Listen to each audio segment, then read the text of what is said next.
অন্তর্বর্তীকালীন সরকারের প্রধান উপদেষ্টা হিসেবে গতকাল শপথ নিয়েছেন ডক্টর মোহাম্মদ ইউনূস। বঙ্গভবনের দরবার হলে তাকে শপথ বাক্য পাঠ করান রাষ্ট্রপতি মোহাম্মদ শাহাবুদ্দিন। এরপর ১৬ জন উপদেষ্টার নাম ঘোষণা করা হয়। এই উপদেষ্টাদের মধ্যে ১৩ জন শপথও নেন গতকাল। ঢাকার বাইরে থাকায় ৩ জন শপথ নিতে পারেননি। আজ শুক্রবার দুপুরে অন্তর্বর্তীকালীন এই সরকারের উপদেষ্টাদের দায়িত্ব বন্টন করে প্রজ্ঞাপন জারি করেছে মন্ত্রিপরিষদ। প্রজ্ঞাপনে দেখা যাচ্ছে প্রধান উপদেষ্টা ডক্টর মোহাম্মদ ইউনূস মন্ত্রিপরিষদ বিভাগ সহ ২৭টি মন্ত্রণালয় দায়িত্ব পালন করবেন।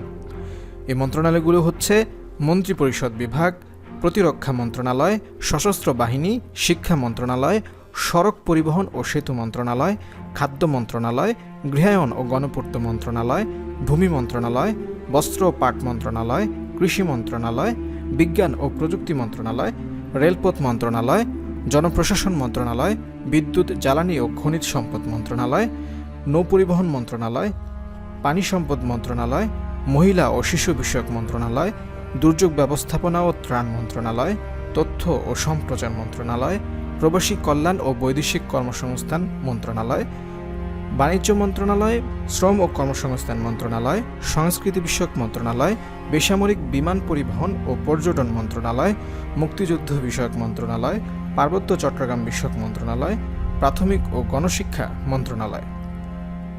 উপদেষ্টাদের মধ্যে সালেহ উদ্দিন আহমেদকে দেওয়া হয়েছে ২টি মন্ত্রণালয়ের দায়িত্বে। তিনি সামলাবেন অর্থ মন্ত্রণালয় এবং পরিকল্পনা মন্ত্রণালয়। ডক্টর আসিফ নজরুল আইন, বিচার ও সংসদ বিষয়ক মন্ত্রণালয়। আদিলুর রহমান খানকে দেওয়া হয়েছে শিল্প মন্ত্রণালয়ের দায়িত্ব।